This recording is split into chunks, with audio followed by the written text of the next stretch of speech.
अब हम बात कर रहे हैं नादिया के बारे में। नादिया कि अगर मैं जाऊँ बैकग्राउंड में छोटी सी बोलने वाली एक लड़की और जिसके ज़्यादा बहन भाई तो घर वाले नहीं सुनते तो तुमने अपनी फराग वो बनाई। कोई नहीं, जहाँ मैं बात करती थी ना तो उठा दिया जाता था ना। हाँ। ये बच्चे उधर जाके बैठो, तो मेरी तो कुछ जगह ही नहीं थी, मिसफिट स्कूल में भी हर जगह। तो उसकी वजह से आई थिंक ये जो इमेजिनरी फ्रेंड्स बातें एक्टिंग करने की वजह से शीशे में देख के बात करना। कैसे मौका कैसे मिला तुम कहीं गई मौका ढूंढने के लिए, ऑडिशन वगैरह दिए या क्या? उस वक्त मुझे शौक था। मैं एक बार गई बच्चे कितने अच्छे में। हाँ, बच्चों के प्रोग्राम बच्चे कितने अच्छे में ना। तो किसके थ्रू गई नादिया? अच्छा, मेरा ना था मसला, मैं बहुत एक्सप्रेसिव थी, तो अगर आप वो शो देखें आप इतना हंसे। हाँ। उसमें बच्चे ना उसमें ऐसे पूछ रहे ना सवाल, स्कूल के सवाल जवाब हो रहे हैं वो, तो वो बच्चे जी ये वो 4 मल्टीप्लाई बाय ये। अच्छा मैं मेरे एक्सप्रेशंस क्या थे, मैं इतनी ओवर एक्टिंग करी तो लेकिन वो मेरे लिए नेचुरल है। जिसको लगता था ना डायरेक्टर कहे बच्ची से क्या मुंह ना बनाए ज्यादा, बच्ची ओवर एक्टिंग बच्ची नॉर्मल थी, बच्ची घर में भी ऐसी है। हाँ। बहुत ज्यादा expressions, I couldn't help it, that's the way I am. लेकिन लोगों को लगता था कि मैं बन रही हूँ। तो उसके बाद मैंने कहा मैंने ऑडिशन देनी है, वो ऑडिशन में ही फेल हो गई। हाँ। रिजेक्ट। मैंने कहा मैंने लड़की कौन है होस्ट करी, अलवीना बाजी, मैंने भी ये करना है। हाँ। तो मैंने ऑडिशन दिया, रिजेक्ट कि इसको तो उर्दू ठीक नहीं। अच्छा उस जमाने में ना फैशन था एक्सेंट बना के हम बात करते थे, हालांकि हम में से कोई भी पाकिस्तान से बाहर नहीं गया था। हाँ। लेकिन हम बहुत इंग्लिश स्टाइल में उर्दू बोलते थे, बहुत अजीब बोलते थे इस तरह इंग्लिश एक्सेंट बना। तो मैंने ऐसे करके बोला, उन्होंने कहा बच्ची तो बाहर से आई है, इसको रिजेक्ट करो। मैंने कहा नहीं मैं इधर की हूँ। कह रहे नहीं बेटा आपको उर्दू नहीं सही आती। बाहर तो कभी गई नहीं। रिजेक्ट हो गया। फिर जब NTM हैपेंड, उधर मुझे लगा कि जैसे एक बड़े रिलेटेबल लड़कियां हैं वहाँ, बड़ी स्मार्ट प्यारी प्यारी। मैंने फराशा को उसमें देखा होस्टिंग करते हुए first time, and I was like wow she is stunning, ये कौन है? मैंने भी ये करना। हाँ। तो उन जमाने में इन्होंने एक बनाया डायला प्राइज चैनल ने। कि जी आप चैनल्स देखें, हमारे प्रोग्राम्स देखें, आपसे सवाल पूछेंगे, ये होगा वो होगा, तो जवाब दें। हम बैठे फोन पे ना जवाब दे देते, तुम्हारा निकल आया। मेरा डॉल हाउस निकला और एक फ्रिज निकला। अच्छा। पहुंच गई अब्बा के साथ। तो अब्बा ने कहा नहीं टीवी पे नहीं बच्ची आएगी, मुझे टीवी पे नहीं आने दिया। मेरे तो दिल में अब्बा के साथ वहाँ पहुंच गई डॉल हाउस और गिफ्ट फ्रिज लेने। अब्बा ने कहा टीवी पे नहीं आएंगे, ऐसे ही दे दो पीछे। हाँ क्या अब्बा ने इंटरव्यू दे दिया। मुझे साइड पे कर दिया, पीछे हटो। हाँ। मेरे से इतने जुल्म हुए हैं, मेरा हक मारा गया। और मैंने कहा यार मैं कब स्क्रीन पे आऊंगी, मैं कब टीवी पे आऊंगी ऐसे। तो उसके बाद फिर my cousin was working in NTM, और मेरी भाभी भी नताशा कमाल, फजल कमाल की बेटी, नैयर कमाल की बेटी। तो वो वहाँ काम कर रही थी। मैं एक दिन वैसी कज़न से, मैंने कहा बहाने से चली जाती हूँ मिलने, अस्सलाम वालेकुम टीपू भाई कैसे हैं, ये वो सारा। मैं बैठी तो नोटिस शुक्र है किसी ने कर लिया, मुझे अल्लाह का शुक्र है। तो उन्होंने कहा ये होस्टिंग करेगी बच्ची। तो मेरे कज़न ने कहा नहीं सॉरी हमारी फैमिली की लड़कियाँ टीवी पे नहीं आती। टीपू भाई ने कहा, तोशी भाभी जो थी वो कहती क्यों, और वो लोग उनकी मंगनी हो गई थी। अच्छा। उन्होंने कहा नहीं हमारी, कहती हमारी लड़कियां क्या, मैं भी तो टीवी में हूँ, तो इसको ऑडिशन देने दो। मैंने उनकी लाइफ पे ड्रामा किया था। है वो मेरे कज़न है, वो रोल मैंने किया था टीपू का।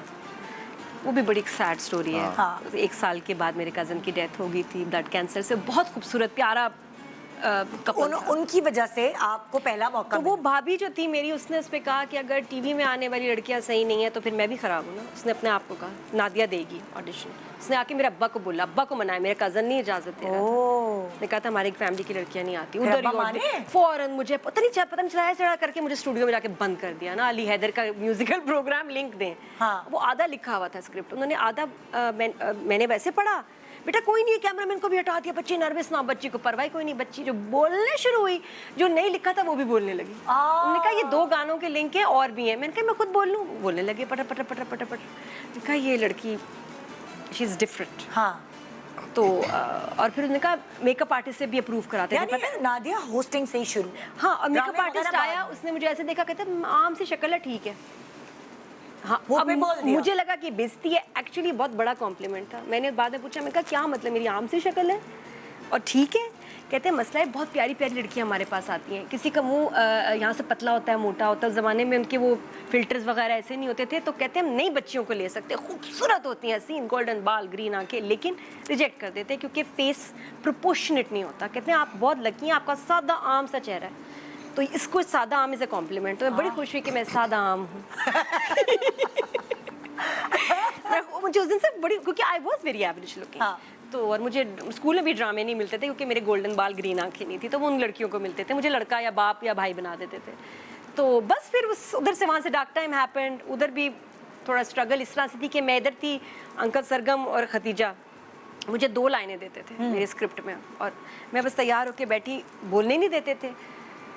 फिर जब 4 महीने गुजरे, मैंने 2 लाइनें अपनी तरफ से डाल दी, फिर 4 लाइनें और डाल दी, ये कर दिया। तो अंकल सरगम वाज लाइक, उन्होंने मेरी लाइंस इंक्रीज कर दी।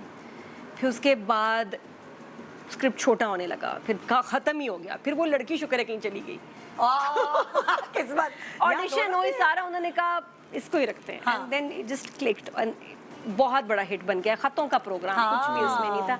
And after that Shoaib Mansoor ने मुझे ऑफर किया, मुझे हसीना मोइन ने ऑफर किया, मुझ तक ऑफर ही नहीं पहुंची। क्यों, कौन, कैसे? चैनल ने, आपका फोन होता था ना उस जमाने में, मोबाइल फोन्स नहीं होता था, नंबर था चैनल का, पीटी सेल होता था। चैनल वालों ने कहा नहीं वो नहीं करेगी ड्रामा, कह रहे मुझसे बात करनी है। बात करना एक अजाब था कि बात कैसे करें। शोएब मंसूर तक का फ़ोन मेरे तक पहुंच ही नहीं सका, उन्होंने रिजेक्ट कर दिया।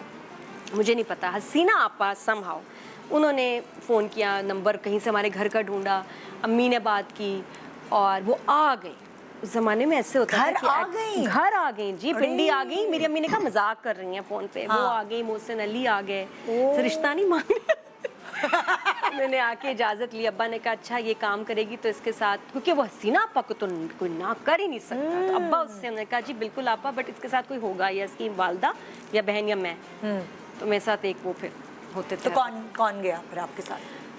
जो जाता था बहुत तंग होते थे। 6 महीने का ड्रामा था, खत्म ही नहीं होता था, और मैं फर्स्ट डे एक्टिंग की, तीसरे दिन मैं रोने लगी। बंधन था ना पहले? नहीं, पल दो पल। पल दो पल, हाँ। और मैं क्यों, और मैंने क्यों, प्राइवेट प्रोडक्शन थी। मैंने ड्रामा किया क्योंकि मुझे था कि मैं काजी वाजिद से मिलूंगी, मैं अदनान सदीकी का ऑटोग्राफ लेना है। मैं इसके लिए चली गई कराची के, मैंने अदनान सदीकी का ऑटोग्राफ लेना है। तो वो हीरो थे मेरे। अम्मी गई, अब्बू गए या बहन गई? पहली दफा अम्मी गई, अम्मी बोर हो गई, फिर बहन को उसकी ड्यूटी लगी, वो भी बहुत सख्त बोर होती थी, वहाँ बहुत बोरिंग था, सारा दिन बैठे क्या करें, मोबाइल फोन भी नहीं होता था। वैसे लगता है बहुत शूट की बड़ा मजा आ रहा होगा, लेकिन मैं तीसरे दिन रोने लग गई। मैंने कहा मुझे घर जाना है। Subscribe and press the bell icon to watch the latest dramas.